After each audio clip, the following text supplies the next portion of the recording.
Hello everyone and welcome to the Dyslexia Life Hacks Show. I'm your host Matthew Head. And in this episode I'm talking to Eric Cheung. He's the Relationship Officer for the British Dyslexia Association. After graduating from Solent Uni in Southampton, he's worked in business development, working in countries such as the UK, Hong Kong and Singapore. So it's going to be interesting to see what dyslexia is seen like in these different locations. As always, I will put links to things we talk about in the show notes, which will be available at dyslexialifehacks.com/podcast. Welcome to the show, Eric. Thank you, Matthew. Thank you very much for inviting me for this show. No, it's great to have you on. It'd be really interesting to talk to you. So what I thought, seeing as you work for the British Dyslexia Association, I thought you could tell us a little bit more about them. Well, for starters, they turned 50 this year. It's the 50th anniversary, so big number, big milestone, and lots of celebration involved for this year, I must say. And it's going to be a real thing, as in things have already starting to come into place. We've got the gala dinner award ceremony in June, a few others, just upcoming events. There's just quite a number of bits. So obviously they're a charity that deal with dyslexia. It tends to be the first place I steer people towards if they want advice of how to make a dyslexia-friendly website or if they're not sure if they're dyslexic. So how as an organisation are they trying to promote the dyslexia message? It's to be open, and how it is we have the helpline, which is a very unique thing for the BDA, where people of all ages, from students, parents, employers, employees, come and call for help, basically, for like guidance. And we are the best people to actually give the solutions to them. That is the best way forward, really, because obviously you have so much information online these days to say, you should do this, you should do that. But in a way, before even doing this, doing that, give us a call and we'll see what we can do first, just to get an idea what would be best for you in the first place, because you might not have been diagnosed yet, for example. So, of course, you're not even sure, are you dyslexic or not? But at the same time, if you're showing signs and our colleagues kind of catch them, then fantastic. Then we'll tell you to actually go and get an assessment in the first place. Okay. And what's your role with them? Obviously, relationship officer is kind of quite a vague kind of thing. Yes, quite a big role itself is quite, the title isn't just a word really, title is a meaning beneath, but it's just to build relationships with all the clients that we have in retrospect. So I look after a lot of different suppliers and accounts, and I basically just keep an eye on them and make sure that we maintain a very strong relationship. Instead of just the usual sales pitch, I'm here to be making more of a holistic approach for them, because I've always believed in a two-way session. In other words, it has to be a win-win. It can't just be a win for us and a loss for the other side and the other team. I need to make sure that it's a balanced win for both sides of the parties when we work together in some respects. So is that like corporations or is that schools? A bit of mixture. It could be a mixture, as in I've got many. We've got schools in the background as well, and we've got different corporations that we work with and who always want to be our sponsors for some events, or they just want to just do a charitable donation, which we also are very grateful for. And It's been very fun. And I feel that, again, going back to the 50th, it's a milestone, and it's just seen from where it started from such a small thing to becoming such a big thing now that it's huge. Okay, so that's enough about the British Dyslexia Association for now. What I would like to know is, when did you find out yourself you were dyslexic? I found out I was dyslexic in my second year of uni, actually. So I was diagnosed quite late, which is a bit sad. I'm not going to lie there. So going to university, it was at Southampton Solent University. I was doing my high national diploma in tourism management. It was actually my lecturer, Lisa Power, very close friend of mine as well now. I can say that she has definitely been a very good mentor to me. Actually just said, Eric, I think, I want you to actually go and get an assessment. I didn't know what it was at the time. She didn't actually tell me it was relating to dyslexia. So it was a bit of a shocker for me. So I just said, I just agreed with her. So, yeah, okay, sure, I'll just go to this assessment thing. No idea what it was about, which was a bit naive of me, I must say. But, normally you just agree with lecturers that tell you stuff and think, I think you should just go and attend this thing. Oh, yeah, sure, I'll go and attend it. Being a student at the end of the day. So attended it, got assessed, got diagnosed, and the lady that assessed me, first questions that came out of her was, how have you survived to get to university? And I was like, What do you mean? They said, no, I'm just curious. How did your journey of getting here, how did you do it? And again, I had no idea what she was on about. So I said, sorry, I'm very confused. I got to university with my grades at GMVQ, Advanced Tourism, Leisure and Tourism, Travel and Tourism. Right. And she was just like, no, you know, you've got your dyslexia is quite severe-ish. And I was like, oh, what's dyslexia? This is so it was just like an eye-opener. Like, you're like, all these alarm bells are ringing. So, and then she calmed me down by explaining to me what dyslexia was. And then it clicked back to me. Like, I've heard this word in the past, people saying that, it's either you're dumb, you're thick, a bit stupid, a bit slow, which is a bit sad. And that's the last thing I wanted to be branded as. And it was quite painful. So I was a bit like, oh, geez, I don't want this. And then the lady was calming me down, saying, no, it's actually a good thing. And she tried to turn it around and, explain to me that there are other pros with it, but you just have a unique thinking style, which I was a bit like, okay, I feel a little bit better, but not as best as I could be, really. Yeah, so that's when I found out. And then after that, things really did change my mindset and everything. So, with the university helping me with the extra products, dyslexia softwares to assist me to get through uni. Now, that was an eye-opener, which I never thought would be helpful at all. But it also gave me an idea. It also made me think back about my life, my journey from like GCSE levels, and also just before even SATs, why I never got those right grades. I've always questioned it, as in I studied hard. I really, really did. And coming from a Chinese family, not saying that they're full-on tiger parents, but they do have expectations. And, I tried really hard, but I was never an A-star student. So did you get educated in the British education system all your life, or did your family move over when you were younger? No, I was born and raised in the UK myself. I've been brought up in the Western education from day one. But it was just always something that wasn't clicking for me, sadly. And I never knew what it was. As in, I love reading books, but I just forget half of it quite easily, which is quite sad. That's always the case. So, when at university, when the equipment came through, from a mini disc recorder, for crying out loud, we're going very retro. Oh, wow. That's 18 years, isn't it? And text help, inspiration, just these three basics were more than enough. And the yellow tint, which is the yellow screen, yellow tint, which was super helpful. Everything stopped moving, and it was remarkable for me. So I never knew that.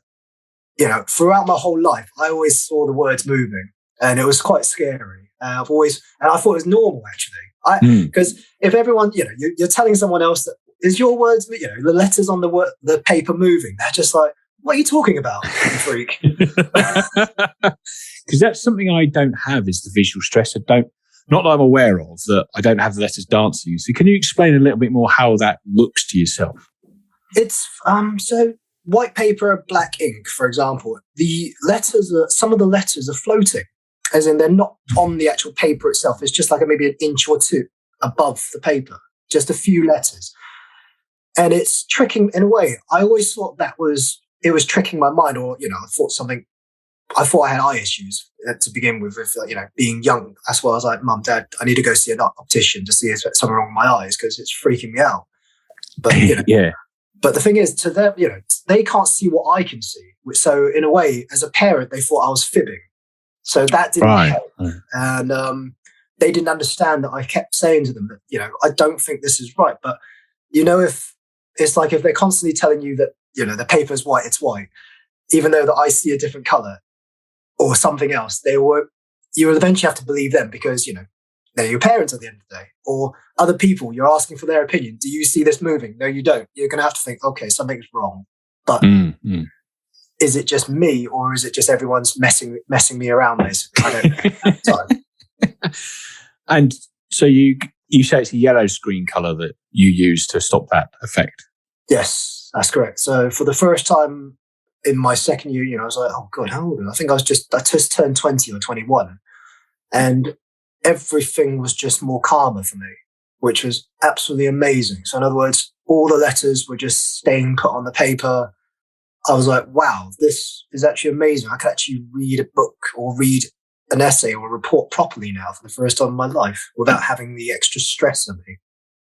And you find yellow's the best colour, or have you experimented different colours? The assessor actually experimented with me with many different colours, but yellow was my primal colour, I would say, as in blue would come as a close second, but yellow would be my first choice. So since being diagnosed with dyslexia, all I did was I made sure that when I bought padded papers or even notebooks, had to be yellow inside or creamish colour, just to make sure. But in the event I really can't find it, I'll actually got a yellow tinter, which I actually do have here. It's all just everywhere, basically. I keep one everywhere, wherever I am. For the sake of people who obviously listen to this on audio, Eric's just held up a bit of yellow tinted plastic in front of the screen. Yeah, so that's really interesting, because one thing I found with like an Amazon Kindle or something where the paper's not quite crisp white and it's all backlit and you can change the font, I always found that was a lot nicer to read, and I can never get on with regular books. So do you find tech like that a bit more helpful? I do, but funny enough, I'm one of those people who still prefers an old school book. I did try and use a Kindle, as in, it's much more environmentally friendly and better in lots of respect. But I just felt a bit more happier holding a book. But I did try a Kindle, and it was good. So, I could just take it around, go on holiday with it, etc. But it was just something about it that just didn't have that same effect as an actual hard, solid book, I would say. Okay, and you said you've got something on the screen, your computer screen, to help you as well. Is that like a bit of software that just flips them on to colours? It's part of the text help, actually, read and write. Yeah. So basically I can just colour filter the whole screen to yellow, which is perfect for me, really. Yeah, no, that's really cool.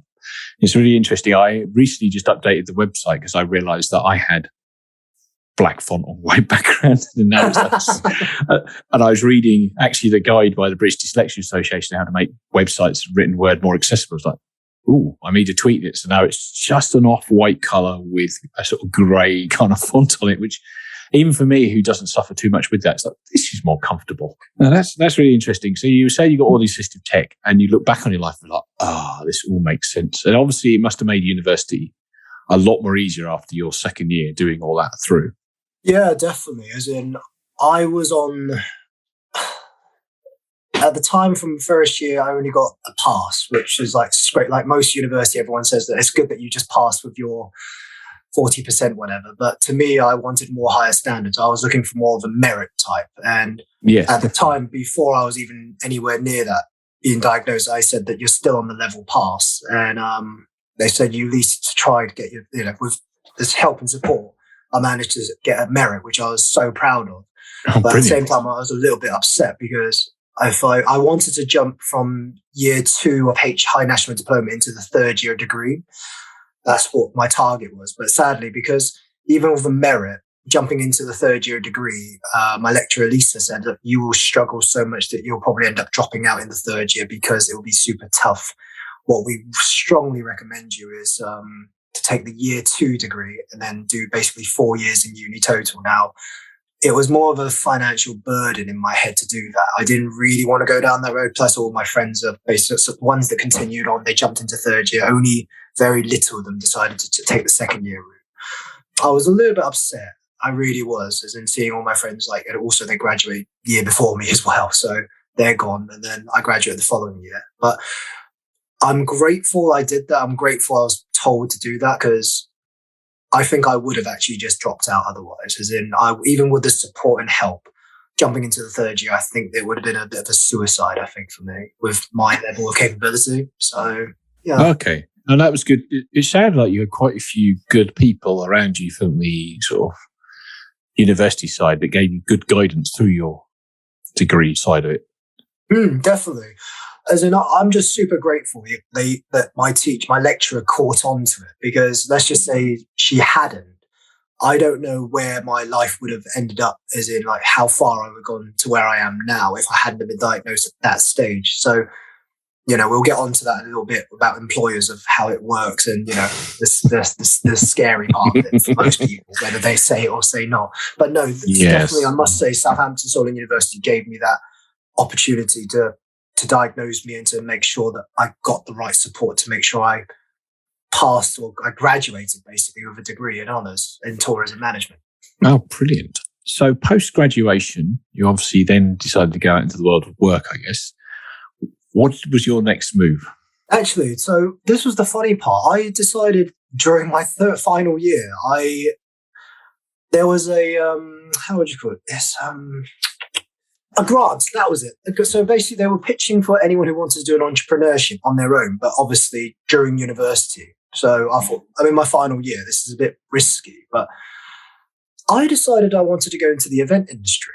Now, that was quite a bold move, I would say. Now, but it was related to tourism management, to my view. It's a little small aspect of it.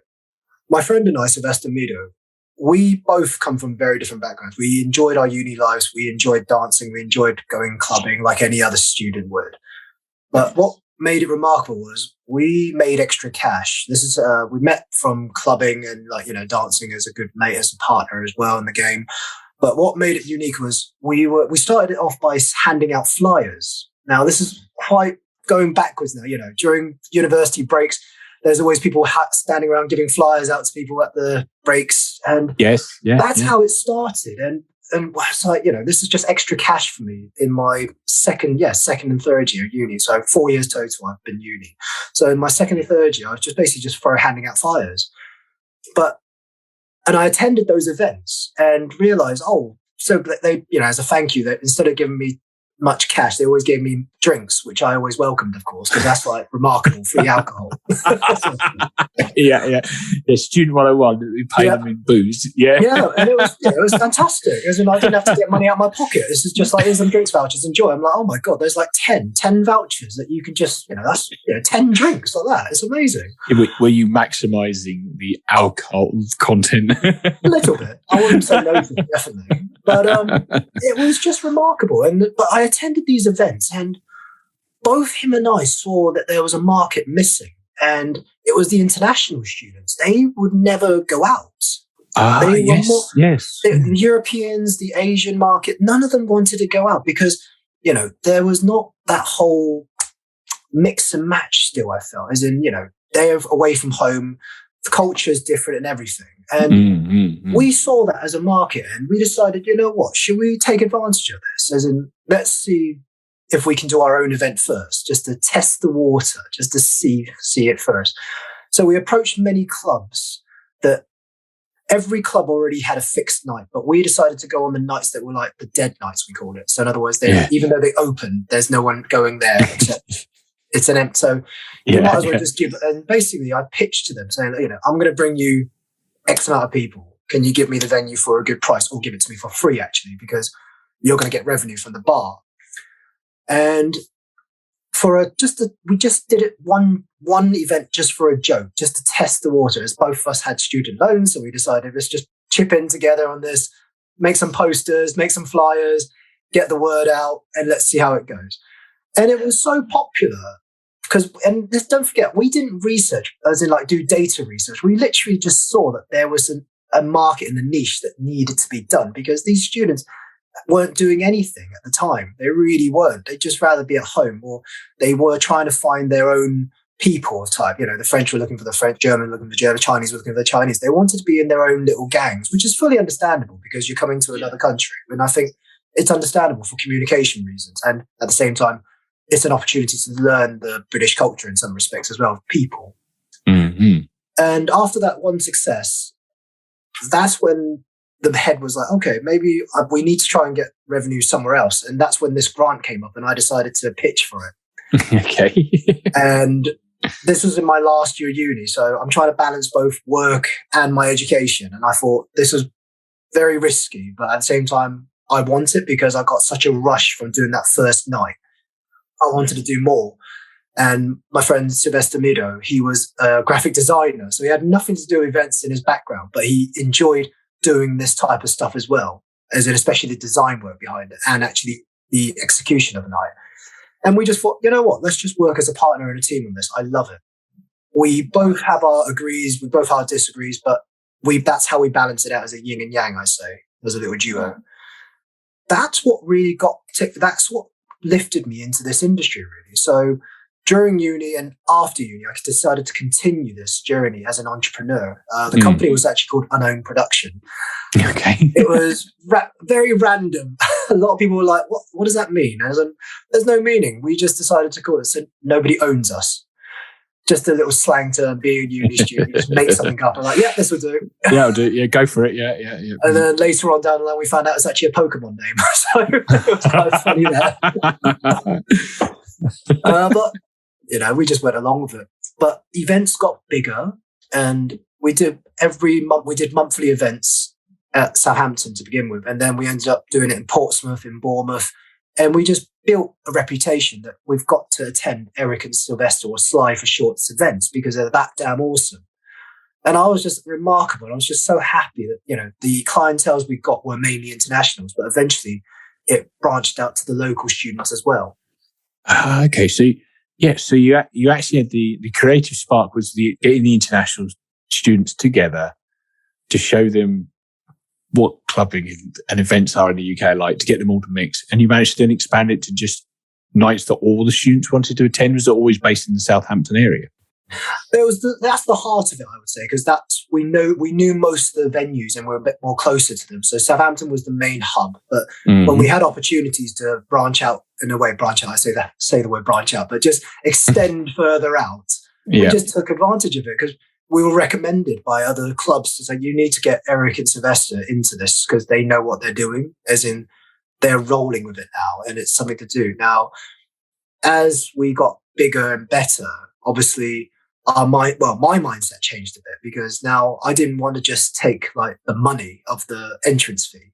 I wanted a little bit more now. As in, some people say, this is when me and Sylvester had our little arguments saying that I got a bit greedy, but then I thought, I didn't look at it as greedy. I looked at it as business because you weren't going to make any, if a bar wasn't going to be making any revenue that night anymore, it would make a very small amount, but I'm bringing you an extra 100 to 200 people. I just want a simple cut and I'm not going to turn around and go, I want 50%. I'm just going to be generous and maybe ask 5 to 10%, which I think is reasonable. This is all negotiation skills now that I'm learning on my own as we go along. Obviously, a lot of people just said, you got to be kidding. That's okay. we shake hands and move along, really. Yeah. That's really interesting. How did you attract the international students to your event? Because the Creative Spark was there was a niche for this. What did you actually do to manage to get them in? To actually meet them, to actually talk to them. As in, we went to a few of their socials, which were just mainly at someone's house or at the university, little get together and gatherings. And we just chatted to them saying what they're up to this weekend or what they're up to for this. And just know that they want to meet people, but they don't know how to. Not saying they don't, meeting these socials are great, but they want to have a bit of fun as well and a bit of alcohol. So, all right, how about I do a venue then? And do you guys want to check it out? And they're like, are you serious? I'm yeah. So there was one event I decided to do on Freshers Week where I didn't charge entrance. I just decided I wanted just a bar take percentage, and it was a hit. And they were the owners of the club were just shocked that it worked. And I said, well, you just talk to people. And then when it comes to handing out flyers, that was more of a challenging thing because obviously you need to know where the international students are located because they're in different halls to the local students, some of them, for some reason. I've never understood that. I thought they're supposed to mingle together. But they were in different halls for some reason. So getting in is probably, I don't know if you remember this. Did you go to university? Sorry, Matthew. I did go to university, yes. Okay. Yes. Do you remember the times when it was just hard to get into someone else's accommodation? You have to wait for someone to open the door at the very bottom so then you can just sneak in quickly. Yes. That's exactly what I had to do with Sylvester. Right? We just had to wait for someone to open the door. And then we'd go in, we'd drop some flyers, or we'd put the flyers under everyone's doors. Yes, it was littering in some ways, but it made the impact back then, of course, because there was no such thing as good social media back then. Word of mouth was one of the most important things. And being able to pitch less than 10 seconds about the event is even more important. And that's your only way of drawing these people to come along. You need to get the vibe going. You need people to talk and rah-rah about it. And once that happened, and obviously game night, you're hoping that everyone turns up. But then there have been times when it was a low turnout, which obviously I'm dead upset because you're just like, what happened? All right, back to the drawing board. What happened? Let's chat it. Let's discuss it and have a see what went wrong. What can we do better for next time? Yeah, no, that's really interesting, and that's quite cool. You just dived on the entrepreneur train and went for it. Now, obviously, you don't still do events in nightclubs for No, students? I moved on from that. So it was remarkable because from there on, it's hard to... Now, this is where it got a bit harder. So what do you call yourself? That you're an entrepreneur?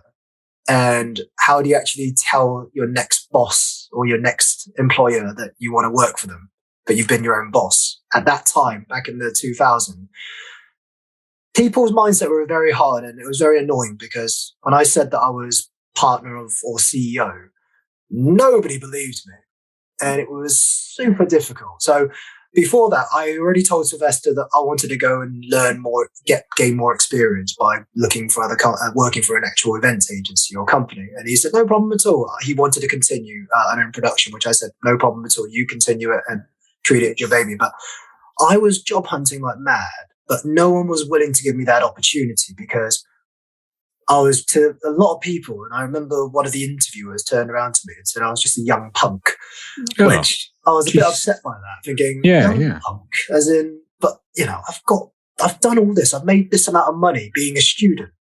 It's not like it's not like I just, went back to the silver spoon to get money for my parents or anything like that. Yeah.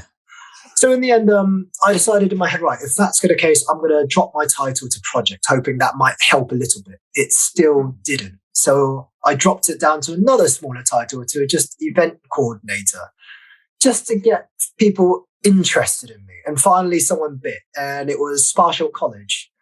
There was a little small organisation inside called the Wessex Conference Centre, which is now no longer there. So now they're now known as Sparshall College Conference Centre.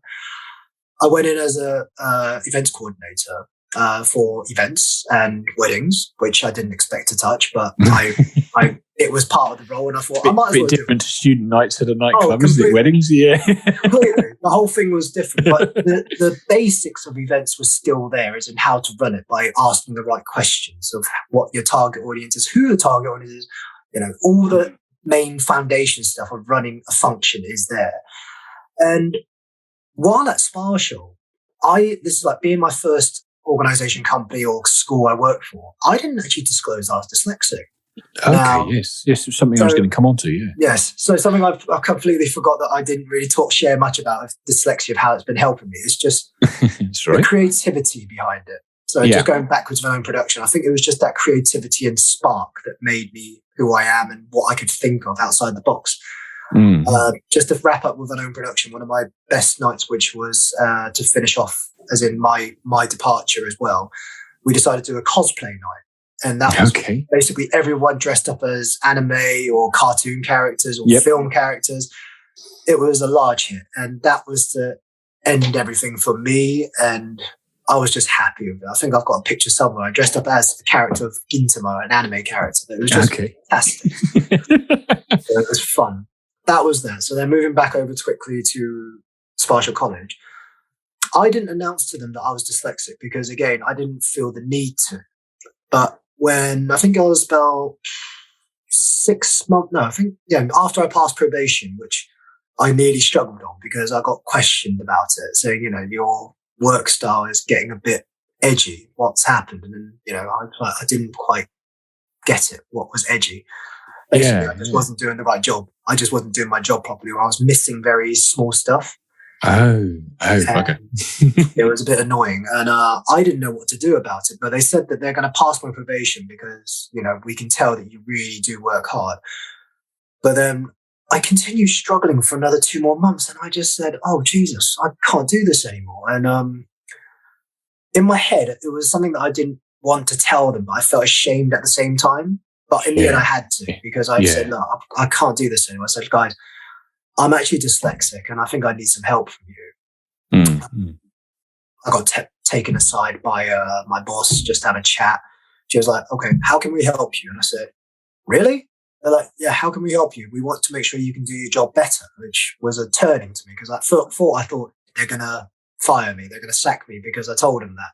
And no, they've turned it and said, "No, we want to help you in it. What do you need?" And I said, "Well, this is what I did during university. I don't know what it's going to be like now." And then they're the ones that actually turned around and said, "Actually, you know what? Why don't you get yourself reassessed as an adult this time, not as a student? Because your dyslexia softwares and all that might not be working for you at a job because it's different roles and everything. And I was like, okay, your mindset's different now. It's no longer a student mindset. It's a working employee mindset. So they basically put me in an assessment. Then I had a great lecturer, a great assessor who became my trainer as well. She found out I was actually dyscalculic as well, not just dyslexic. Oh, wow. So okay. I didn't know that at first, but then again, the stars aligned, and then I realized actually I was always quite bad with maths, and it was quite a bit ironic being Asian and not knowing maths very well. So anyway, I was laughing at the time. The stereotype is true. Not everyone does know maths, just FYI. Okay, yes, yeah, fair enough. And then I got the training from her to basically she assessed my working condition of how my desk looked, how the computer is, the phones, where my paperwork is. And we basically just dived right in. And then she literally shadowed me for a whole week and then wrote a report of how to accommodate me to do better at my role. And then it blimmin' well did. It really made an impact.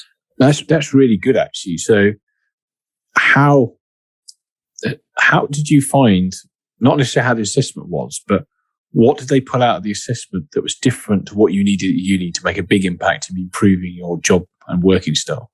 It was actually the fact that the working style was literally the assessor who basically shadowed my work saw what my job was, my routine, literally day in, day out, from Monday to Friday, 9 till 5 finish. So she saw exactly where my body, my twists and turns of what I'm looking for, how I'm picking up the phone, how I'm writing, where my notepads are.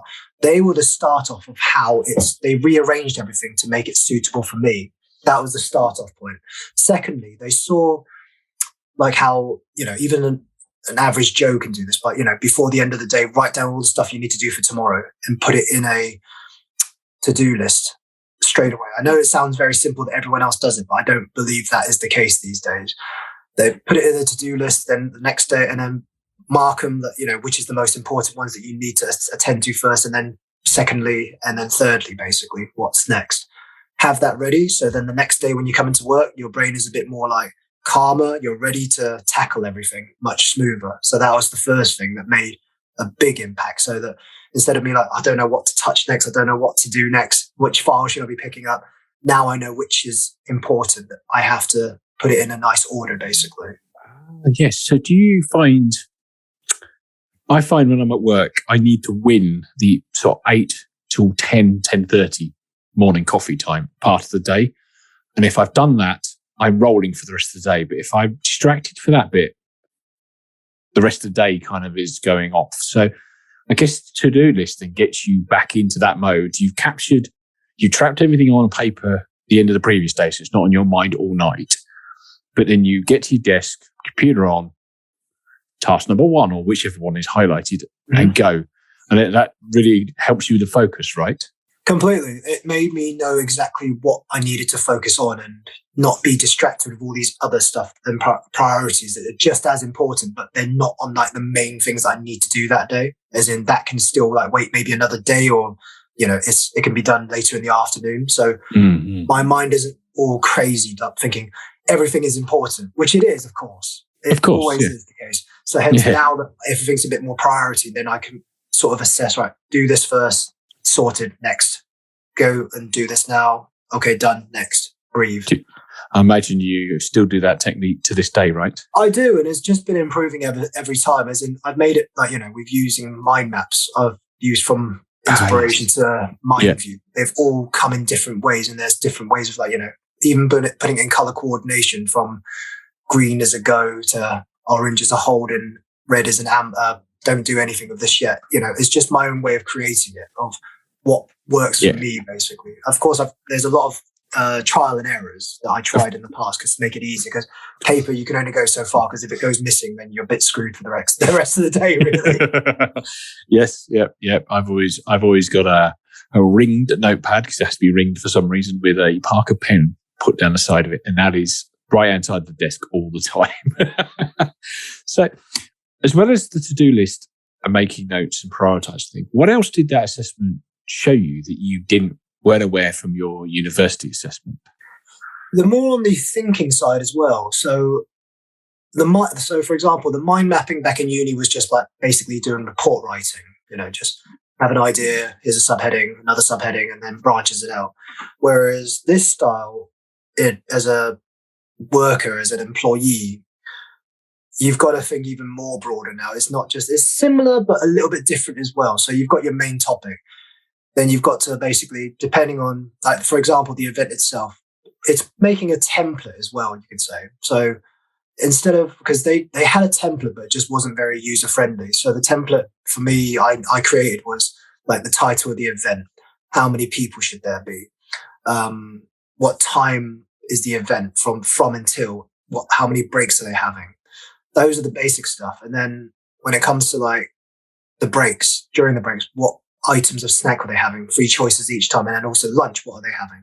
So it's just stuff like that. And also the finance part of the breakdown, very important to know how much the company is making for this event particular at the end of the day. And that's where my dyscalculia kicked in, where I wasn't as good with it because for some reason my digits were always off by 1 or 2 digits, which can make a huge impact on the final bill. Mm-hmm. And, yeah. I've been caught out a few times where it was under, which threw my bosses off guard. But whenever it was over, they never said anything, which was remarkable, obviously. Funny that, isn't it?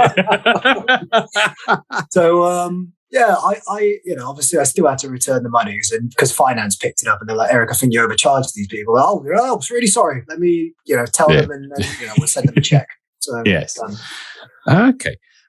That's fascinating. It's really interesting to hear about reading and quite good to highlight the difference between being assessed to optimize yourself and how your dyslexia is for university to pass a degree versus optimizing for the world of work and being an employee of an organization. It's fascinating hearing the change between the two.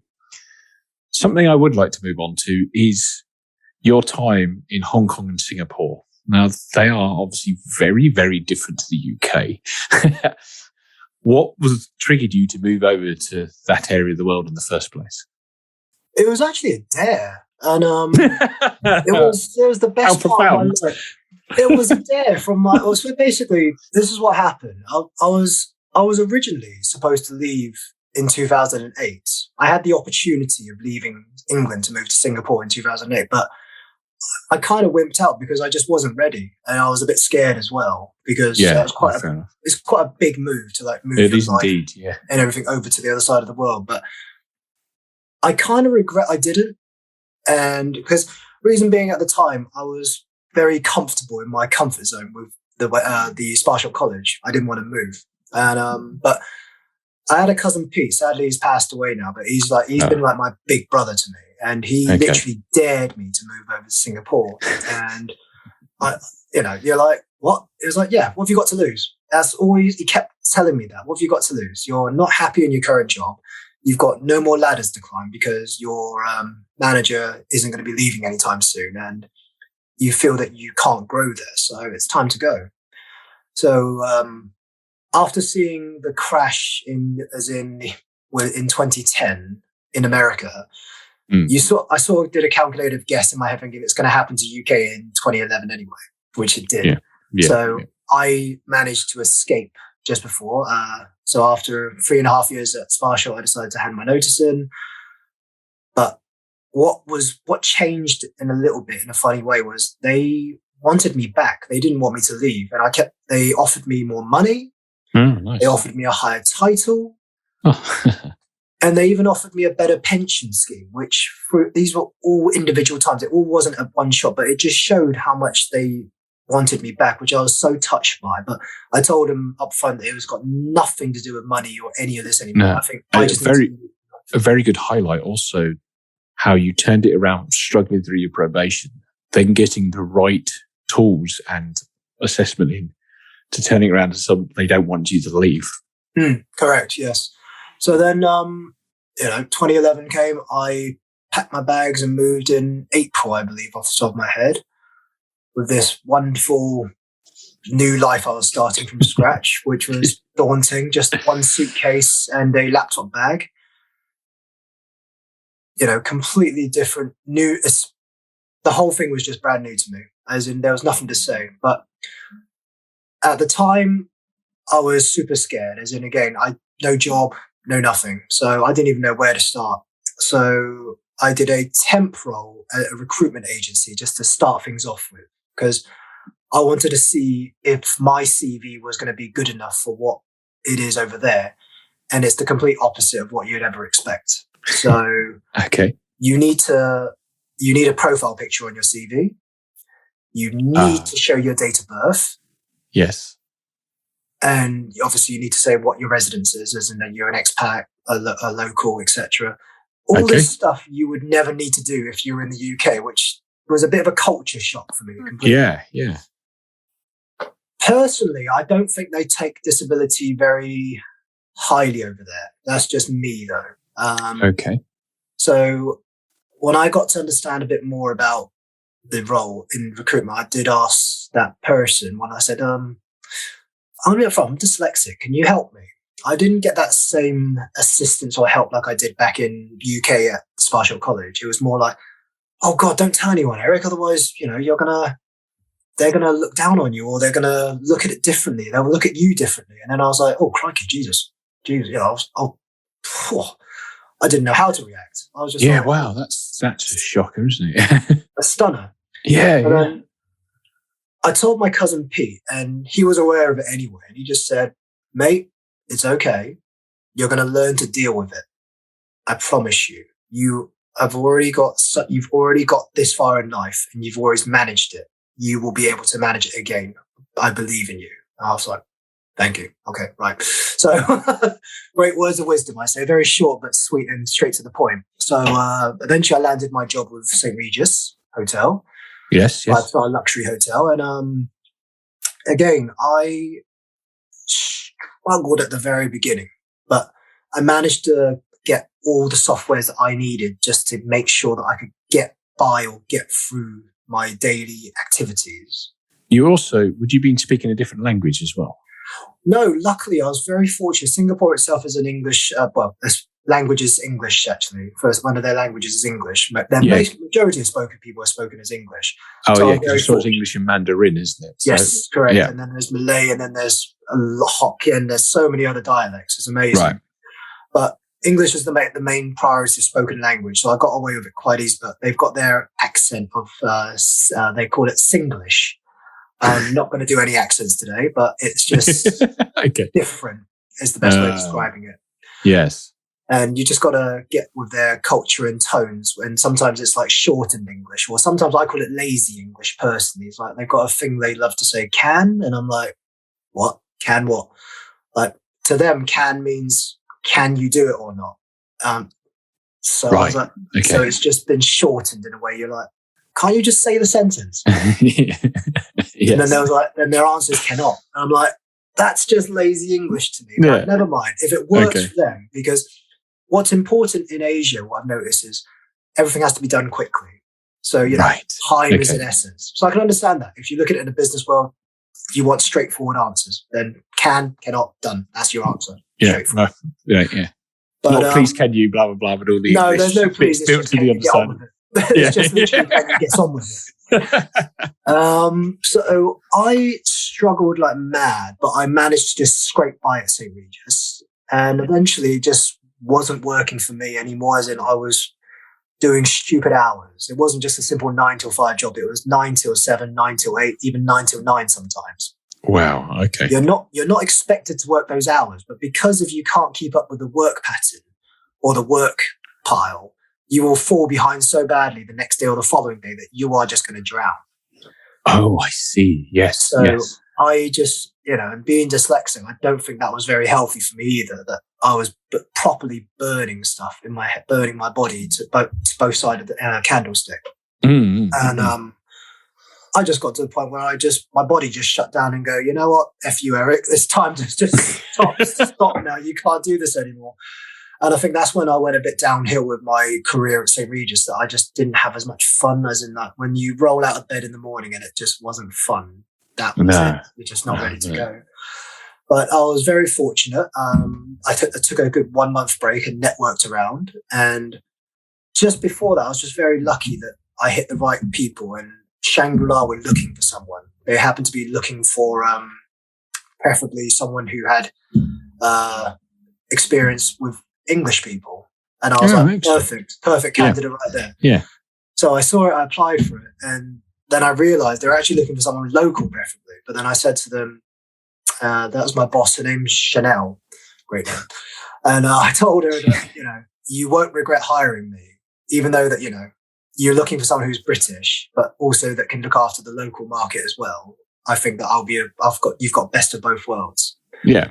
And she took a real big chance on me. And I think there's no regrets on that, because I ended up staying with the Shangri-La group for 5 years, doing that I started off as an event assistant and then got promoted to event manager.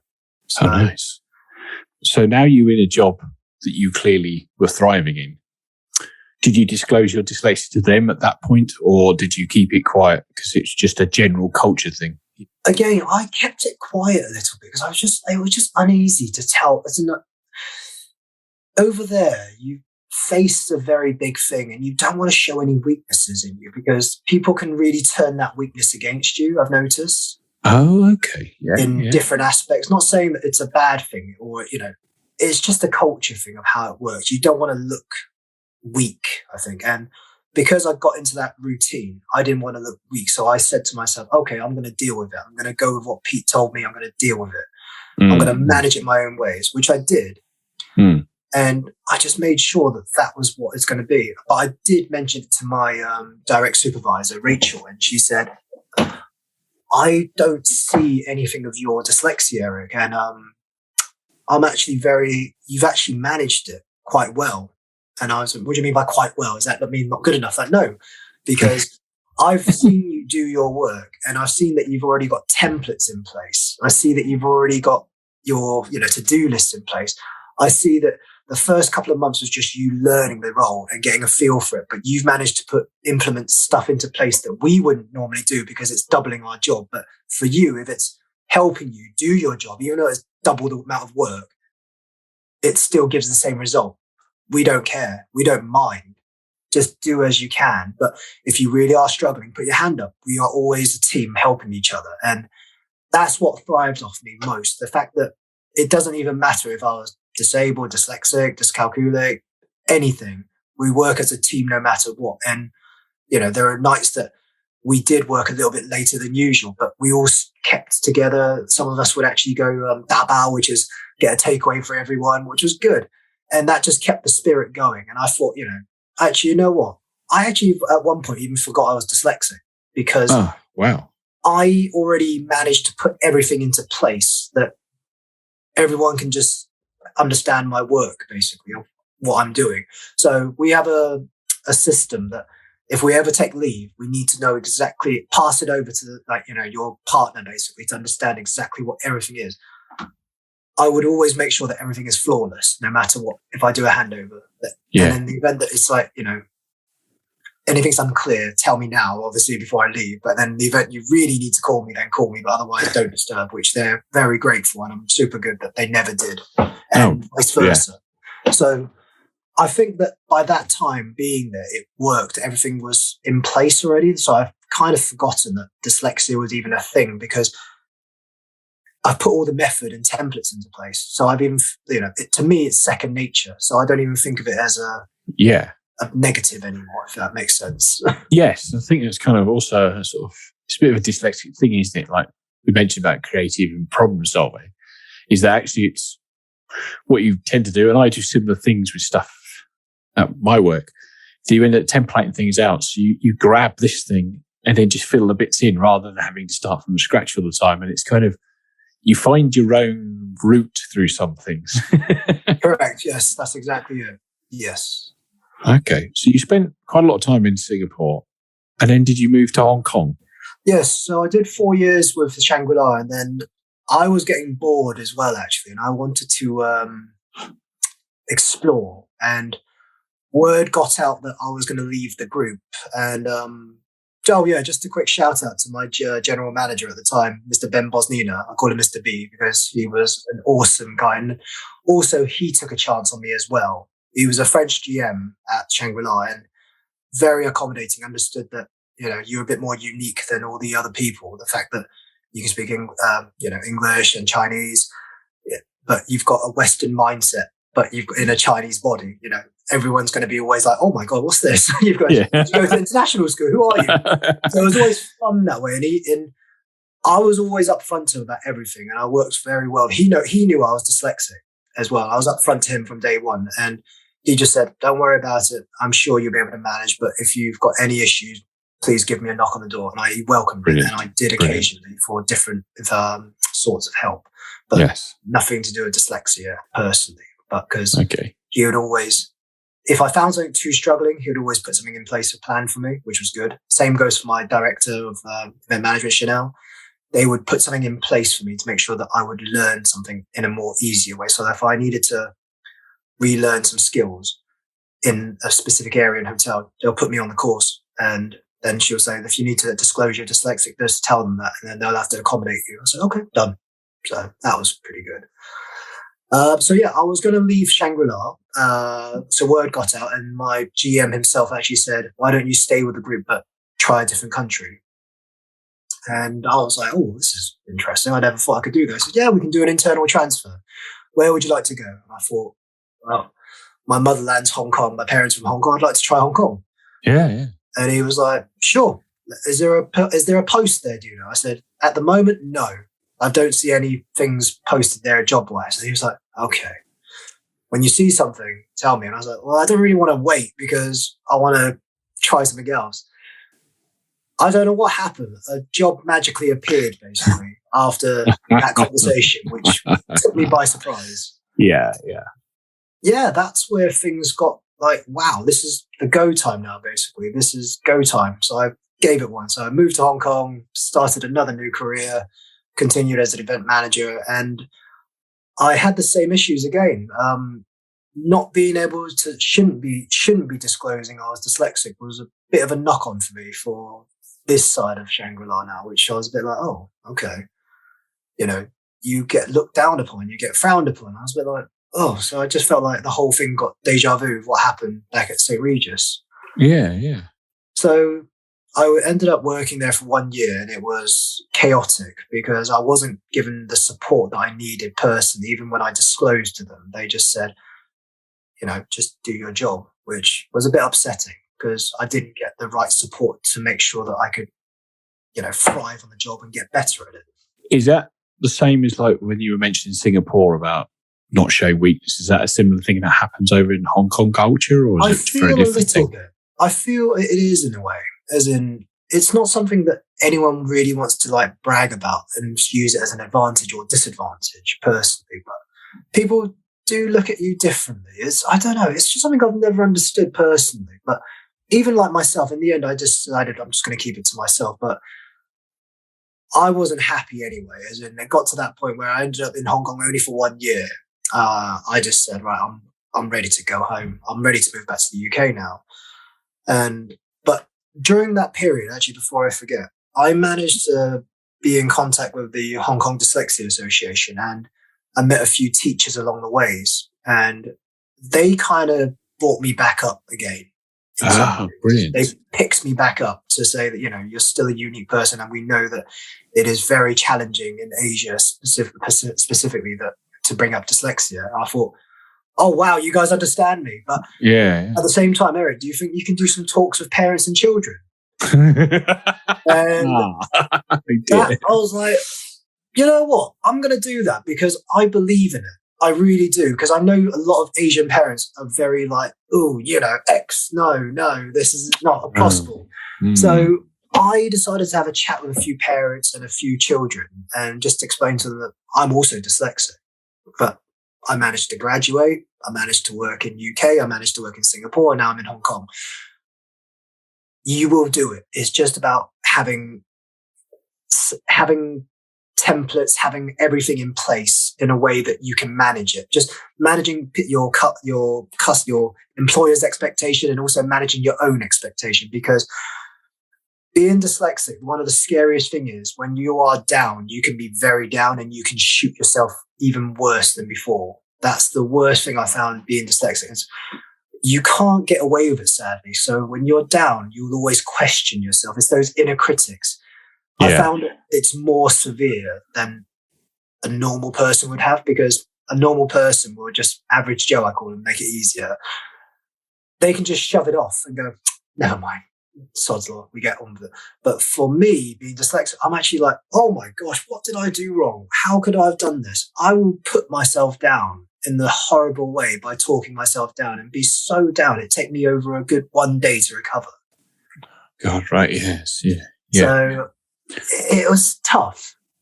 So then, so I left, well, just as I was leaving Shangri-La Group, I was offered to go for an interview back in Singapore for a job in MCI Group as an event agency. And I thought, really? They're like, I'm about to go home. I said, I'm ready to move back to the UK. They're like, no, let's come and meet us for a cup of coffee. I said, it's a bit of an expensive trip just to go over to Singapore. Yeah, it's not 10 minutes down the road, is it? No, make it worth your while and just pop over. I was like, okay, so I decided to go over, and so I saw my cousins as well, and we had a chat. And the next thing you know is the person that recommended me liked me a lot, and then they said, we'd like you for the second interview. But I said, I'm already leaving back to Singapore, so it's going to have to be, via Skype, which was good. And I met the CEO for MCI and hit it off. And the next thing you know, they said, we want you. Oh, okay. Excellent. So what happens now then? They're like, oh, you need to move back to Singapore. I was like, oh gosh. So this time I decided, right, I've got the job already. I'm gonna test the water and see what happens. But before I do that, I decided to reach out to the Dyslexia of Singapore Dyslexia Association. I decided I wanted to reach out to them and ask them for some advice. Yes. I met a lady called Deborah who became my mentor as well there, and just said that, it's no problem disclosing it. It actually will help, and I'll even back you up if you need me to. And it was like, that was full on support from her telling me brilliant. that. Yeah. So I decided, MCI, by the way, just to let you know, I'm actually dyslexic. After I signed the contract, of course, to make sure that nothing backfires. But again, having that random fear as well, it was always there though. You're thinking, do I tell them before I sign or after I sign? You just want to be a bit careful that they don't just make an excuse just to drop you at the last second, basically. Yeah. It is tricky, isn't it? And you do wonder. Like, I always made sure I'd sign the contract or filled it in on the bit, the new starter form in the UK where it's like any disability dyslexia. But it's a bit tricky now when they read my CV.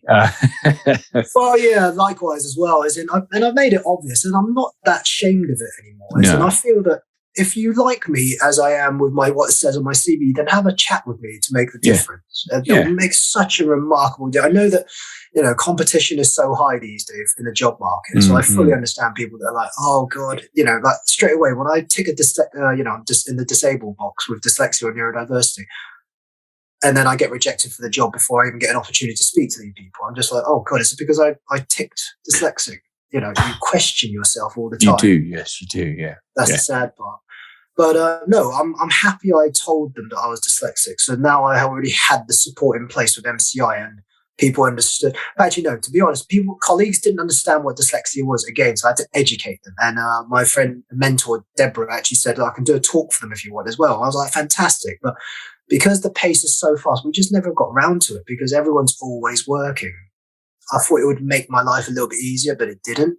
But in the end, again, I just managed it myself with putting stuff into place from what I've done in the past. Once I knew the role in my own way, I knew exactly what type of templates and what style I needed to get me through day by day, basically. So again, you end up managing yourself somehow, some way. You do, thinking. By this point, you're an experienced dyslexic employee in the workplace, and you know it does and doesn't work for you, and you pick up new tricks and tips and hacks along the way that you try to test out. As you've been saying, you road tested different things, and I imagine you still do that to this day. You try different bits and pieces to get things that work. Correct. You mentioned being in touch with both the Hong Kong and Singapore Dyslexia Association. Is there much difference between how they teach dyslexic people over there versus how they do in the UK? Slight difference only because obviously in Hong Kong you've got the Chinese characters to the English. It's completely different there. But I think overall it's similar, but a little bit different as well, just in general, because everyone will still come back to the originators of the British Dyslexia Association, because they need to go back and get referrals to understand exactly how they can do it. Because obviously they've done it their own way, because especially with the characters being very different to the English dictionary. Yes, so very much. I can't say on their behalf because I can't actually read Chinese. I can read my name. I can write my name, but I can't actually read actual Chinese, sadly. Okay. So that's also a thing for me. But from what I can see, it is a little bit similar and a little bit tiny different as well from how it is. So you eventually then moved back to the UK after all this experience of working in Asia. Did it really inform how you would then interact and work back in the UK? Well, it was a tough one. Now, and I'll say this on the podcast because it's actually quite important. I decided to test the water with 2 different CVs. And you did a bit of A/B testing, right? Basically, I did. I decided to put one being dyslexic and the other one not being dyslexic, obviously different names. Mm-hmm. And shockingly enough, the person that wasn't dyslexic got the interview, which I was absolutely shocked of. Oh dear. I won't mention which company. No, there is no need. I feel that I attended the interview. I think that was the most important thing, and I wanted to get an idea exactly why, but I didn't let them know until the end. As in, by the way, just give you a heads up. There was, I know you've gone through. Did you read? I actually challenged them. I said, "Did you read for everyone's CV?" That yes, we did. Oh, okay, that's interesting to know. Don't suppose you recall this other person, do you? They're like, and that person did. The interviewer said that rings a bell, and I was like, yeah. Just FYI, that's actually me as well, but a different name. And was it Derek by any chance? No, it wasn't actually. I wanted to actually, but then I decided not to. And I thought it would be too obvious if that was the case. And I think they started getting a bit panicky, thinking, well, actually, no, they didn't panic. They looked at me and go, why would you do that? I said, oh, because that other CV basically says that I was dyslexic and the application. So yes, it just went silent afterwards. And in my head, I didn't really care if I got the job offer or not. I was actually a bit upset the fact that they couldn't answer me on the spot, which I expected. At the same time, I just didn't want to work for a company who wouldn't actually accept neurodiverse people, as in wouldn't be able to learn, as in wouldn't be able to manage me. I think that's something that I've learned throughout my career, from going from UK to Asia and back to UK again, is for me, it's all about having the right leader that can manage me best, knowing my strong suits. Now, this is where I say that what I've learned is very important, is I've got to be able to click with my boss, basically, no matter what. They've got to be able to manage me. Now, it sounds like a mouthful, but not really. But if you're able to manage me and groom me, it gives me an opportunity to also groom my next in line, basically, so as in my coordinator or my executives. Because I've got a way of thinking that I need to always learn how my boss does their job. So one day that I can push my boss's job up so he can push themselves up. So in other words, my boss can go for a higher role. I can take her role or his role. Then I can take my minion's role to take my role. That's something I've always enjoyed doing. And it never changes. But having someone to be able to understand what dyslexia is as a leader is a big deal, because once they understand it, then they understand that they need to know how to manage you better, because you are going to have those downsides of you. You're going to be like really like that. You need to know how that person will be able to pick you up as a leader and go, never mind, Eric, just brush it off, you'll get on with it. It's like, yeah, true. Or just even a pat on the back, never mind, you made a mistake, life goes on, we'll do it again tomorrow. Just something as little as that can make a big difference. It really, really can. Most definitely. And I've had a couple of job interviews like that. It's always not done the A/B test with CVs, but I remember being in an interview before and they've asked me what my strengths and weaknesses are. And I use dyslexia to highlight strengths and weaknesses to answer both questions with one thing. And then getting a grilling for 10 minutes on it and how it will affect me and how it will affect working. And you get to the point where you're like, don't think I want to work for you. No, that's exactly it. And I think that's the saddest part, is because when you think, the stigma's already there, and, we're in 2022. People should understand that, you need to have a bit more diversity in everything, really. It's not about yes. how it is. It saddens me in the way that, when I came back to the UK, I thought, things would be different, but everything's still the same. So, which is really, it makes me very angry that not enough has been done really to help this. And I've even challenged the dyslexia confidence, when it comes to applications for people, to be guaranteed an interview if you put your dyslexic with the government website. I didn't get any interviews. Oh, right. I was just like, I didn't get anything, thank you. So, and then I decided to write to the people that do disability with confidence. Yeah. I had a chat with a chap, and he explained that, not everyone gets through. They get a bit more of a higher pile than the average Joe. And I was like, so what? Now you're telling me that they've got to be more selective then, or what? Then they shouldn't have that dyslexia with confidence logo on their company, if that's the case, because I don't think it was very friendly at all. I felt rejected straight away. No, I've never used the scheme. But yeah, that's it's changing, but it's baby steps, isn't it? It's very small steps. Yeah, you just don't know how long those baby steps are. And it's great that companies have that logo on there. But the thing is, you want to have, as a dyslexic, neurodiverse, you want to be able to have that confidence to go, they're going to give me a chance. But then you get so excited thinking that you have that chance, but then in the end, it just gets, plummet down, that you don't even get an opportunity to even speak your side of the story. Yeah. It's tricky, isn't it? It's frustrating, and you just want an equal chance to everybody else. Like, you just see the CV dyslexic. Oh, fair enough. We just have to put maybe some extra software on the computer, whatever they need. Let's see what this person's like, because the rest of the CV is really cool and they look like they fit our company, and maybe we need some neurodiversity in this team. Like, that's where it should be, really.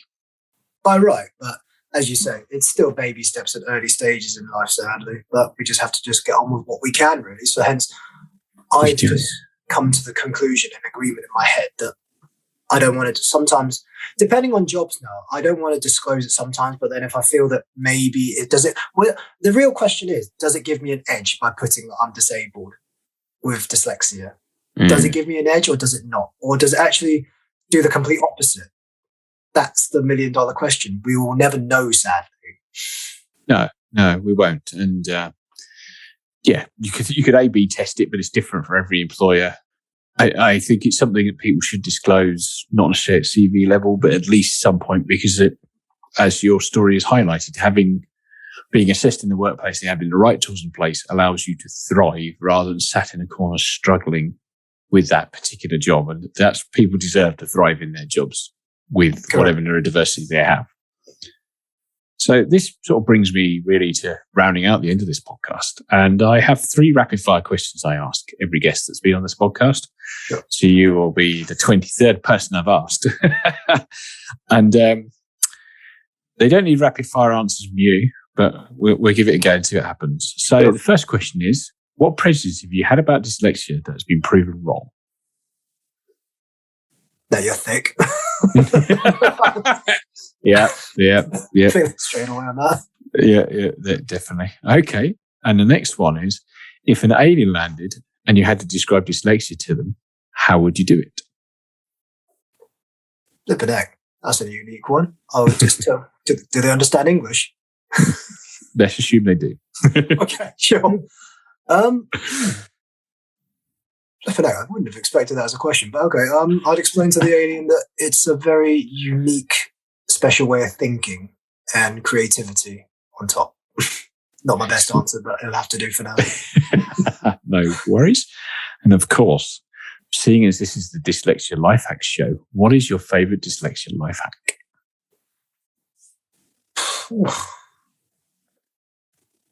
My own dyslexia hacks is templates. They go a long way. I don't have any other special ones to share, sadly. But for me, templates have always been the way forward in life, just to make it easier. Even if you're non-dyslexic, it's just something that just helps with time as well, with time management. And that's got me through quite a lot of things. So in my email box, I have about 20 different templates for different things.